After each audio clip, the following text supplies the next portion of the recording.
آپ انجینئر ہیں، اپنا کام کریں، انجینئر والا پلمبری کا کام کریں، آپ کا یہ میدان نہیں ہے۔ انجینئر صاحب آپ سے گزارش یہ ہے کہ اپنا انداز ٹھیک کریں، لیکن چونکہ آپ تو ایک خاص مہم کے تحت نکلے ہوئے ہیں، لوگوں کو آپ نے گمراہ کرنا ہے۔ کوئی حلالی بچہ اپنی ماں، کسی بھی ماں کے بارے میں ایسے الفاظ کہتے ہیں، یہ بدبخت کہتا ہے کہ وہ تو شہید کوئی شرم سے ڈوب مرا ہوگا، لیکن ایسے لوگوں کو شرم آتی ہی نہیں، یہ بنیادی بے شرم ہوتے ہیں۔ انجینئر مرزا جو انتہائی بدبخت قسم کا آدمی ہے، اس نے صحابہ کو نہیں بخشا، اولیاء کرام کو نہیں بخشا، علماء کو نہیں بخشا، جس پر آئے اٹھا کے بکواس شروع کرتا ہے۔ جو نوجوان اس جیسے آدمی کو فالو کرتے ہیں، ان سے میری گزارش ہے کہ دور رہیں سے، دور رہیں سے۔ معتبر علماء کرام کی اتباع کرو، ان پر اعتماد کرو، ان کے علم پر اعتماد کرو اور ان سے سیکھ کر۔ انجینئر مرزا جو انتہائی بدبخت قسم کا آدمی ہے، اس نے صحابہ کو نہیں بخشا، اولیاء کرام کو نہیں بخشا، علماء کو نہیں بخشا، جس پر آئے اٹھا کے بکواس شروع کرتا ہے۔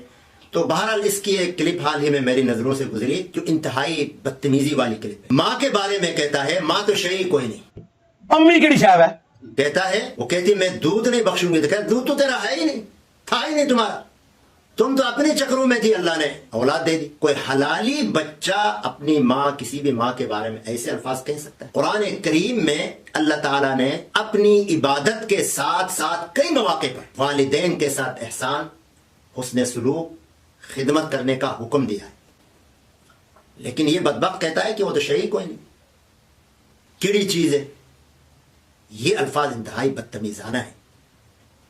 اگر بعد میں اس نے اس پر غور کیا ہوگا تو خود بھی شرم سے ڈوب مرا ہوگا، لیکن ایسے لوگوں کو شرم آتی ہی نہیں، یہ بنیادی بے شرم ہوتے ہیں، بس منہ میں جو بھی آیا کہہ دیا۔ اس لیے جو نوجوان اس جیسے آدمی کو فالو کرتے ہیں، ان سے میری گزارش ہے کہ دور رہیں اس سے، دور رہیں اس سے۔ اب یہ بات تو وہ ہے کہ جو ہر کوئی سمجھ سکتا ہے۔ دیکھیں کیا یہ اس قابل ہے کہ اس کو فالو کیا جائے، اس کی بات مانی جائے، اس کی تحقیق پر اعتبار کیا جائے، اعتماد کیا جائے؟ ہرگز نہیں، ہرگز نہیں۔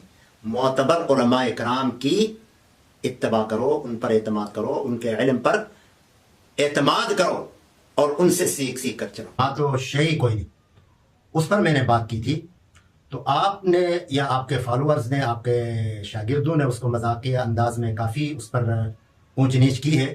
تو دیکھیں آپ کی اپنی بات ہے کہ آپ نے کہا کہ ماں تو شہید کوئی نہیں اور میں دودھ نہیں بخشاواں گی، اور پھر یہ ہے کہ تم تو اپنے چکروں میں تھی، اللہ نے اولاد دے دی۔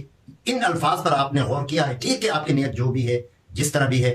آگے آپ نے کہا ہے کہ میرا ایک پورا بیان ہے، بیان کا تسلسل ہے کہ اس میں نے کہا ہے کہ اگر بعض والدین جو ہے والدہ ہونے کی اس سے مطلب یہ ہے کہ بلیک میل کرتی ہے کہ میں والدہ ہوں، اس لیے تم نے اگر داڑھی رکھی تو میں دودھ نہیں بخشوں گی۔ اس طرح کی آپ نے باتیں کی ہیں، بے شک ہوگی آپ کی تقریر، لیکن تقریر میں جو حصہ قابل اعتراض ہوتا ہے ظاہر ہے اسی کو بیان کیا جاتا ہے۔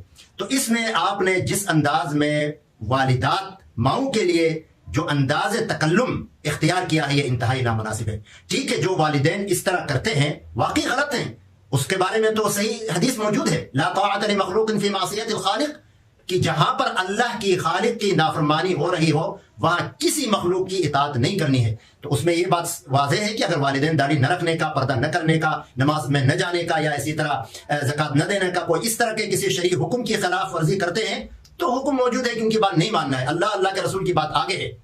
لیکن اس کا یہ مطلب تو ہرگز نہیں ہے کہ آپ اس کو اس طرح یعنی استہزاء آنا انداز میں، اس طرح ان کی توہین آمیز انداز میں آپ اس بات کو پیش کریں کہ جی ماں تو شہید کوئی نہیں، اور پھر یہ ہے کہ انہوں نے تو اپنی خواہش پوری کی اور میدان میں آگے۔ یہ دراصل اس ذہنیت کو سپورٹ ہوتی ہے آپ کی ان باتوں سے کہ جن کا یہ موقف ہے کہ وہ کہتے ہیں کہ والدین کا ہم پر کیا احسان ہے، ہم پر کیا حق ہے، انہوں نے اپنی خواہش پوری کی اور ہم میدان میں آگے۔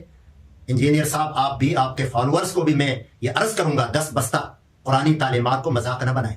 آپ کی ان شرارتوں سے اختلاف ہے، آپ کی ان قرآنی غلط تشریحات سے اختلاف ہے، اور آپ کی ان نوجوانوں کو گمراہ کرنے والا جو اسلوب بیان ہے، انداز بیان ہے، الفاظ کا چناؤ ہے، اس سے ہمیں اختلاف ہے۔ آپ اپنے آپ کو درست کر لیں اور صحابہ کے بارے میں، اولیاء اللہ کے بارے میں، اسی طرح والدین کے بارے میں اپنا کنسپٹ کلیئر کریں۔ اللہ تعالیٰ تمام مسلمانوں کو راہ حق پر چلنے کی اور علماء حق کی اتباع کرنے کی توفیق عطا فرمائے۔ آپ انجینئر ہیں، اپنا کام کریں، انجینئر والا پلمبری کا کام کریں، آپ کا یہ میدان نہیں ہے، اس لیے علماء کو چھوڑیں۔ آپ نے استہزاء یہ بھی کہا کہ ہم نے کہا علماء حق کی اتباع کریں، تو آپ نے اس پر بھی مذاق کیا ہے، اس لیے میں آپ سے